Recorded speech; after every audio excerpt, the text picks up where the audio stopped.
पड़ोसी को घर में बार बार आने देना क्यों गलत हो सकता है, ये बात ध्यान से समझ लो। घर ईश्वर का दिया हुआ मंदिर है, जहाँ माता पिता रहते हैं, जहाँ बच्चे रहते हैं, जहाँ हमारी निजी बातें, हमारी भावनाएं, हमारी इज्जत, हमारी कमजोरियाँ तक छुपी होती हैं। पर आजकल क्या हो रहा है, लोगों ने घर को बस स्टैंड बना दिया है। पड़ोसी आए जा रहे हैं, चाय पी रहे हैं, बैठ रहे हैं, झांक रहे हैं, सुन रहे हैं और सबसे मज़ेदार बात, हंसते हुए जा रहे हैं। याद रखना, पड़ोसी की नज़दीकी से ज़्यादा पड़ोसी की नज़र खतरनाक होती है।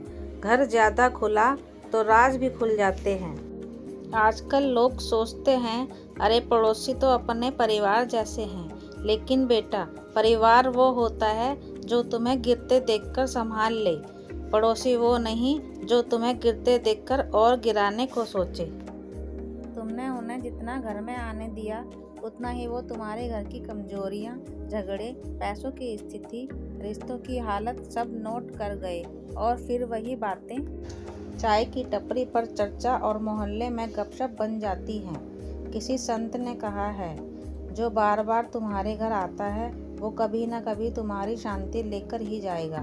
क्योंकि इंसान के अंदर आदत है दूसरों की ज़िंदगी में ताक झांक करने की, तुलना करने की, जलने की। वो तुम्हारे घर में घुसकर देखता है कितने पैसे हैं, कितने गहने हैं, कौन किससे झगड़ रहा है, किसका बच्चा कमज़ोर है, कौन किससे बात नहीं करता।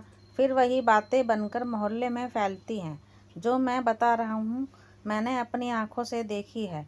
घर में जितना आना जाना बढ़ा, उतना सम्मान घट जाता है। जो हर समय आ जाता है वो मर्यादा नहीं समझता।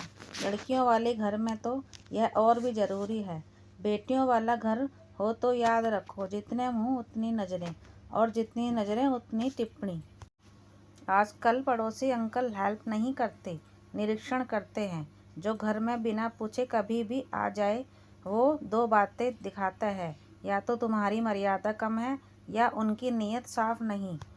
और मज़ेदार बात, जो तुम्हारे घर में रोज़ घूमता है वही बाहर सबसे ज़्यादा तुम्हारी निंदा करता है।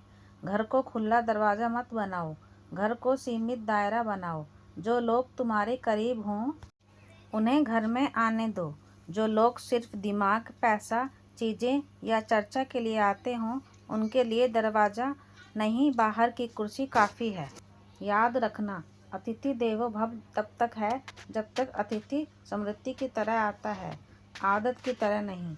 पड़ोसी अच्छा हो तो वरदान है, पर उसे घर की दहलीज से ऊपर चढ़ा दोगे तो वही वरदान विवाद बन जाता है।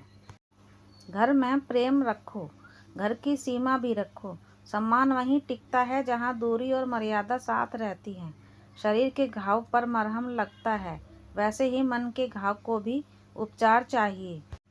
जब घर में रोज़ प्रभु का नाम लिया जाता है तो वह नाम ही धीरे धीरे भीतर की आग बुझा देता है। अपने बेटे के नाम से रोज़ दीपक जलाओ, बोलो, हे प्रभु मेरे बच्चे को विवेक दो। यह शब्द व्यर्थ नहीं जाते, यह ब्रह्मांड में गूंजते हैं और आत्मा तक पहुँचते हैं। बेटा याद रखो, बच्चे बुरे नहीं होते, बस रास्ता भूल जाते हैं। माता पिता का प्यार ही वह नक्शा है जो उन्हें फिर से घर तक पहुंचाता है। तो घबराओ मत, विश्वास रखो, हर रात का अंधेरा सूरज को रोक नहीं सकता। आज का यह प्रवचन कैसा लगा कमेंट में बताना, और इस वीडियो को लाइक कर देना और अपने दोस्तों को शेयर करके हमें फॉलो कर लेना। सभी एक बार कमेंट में जय श्री राम अवश्य लिखें।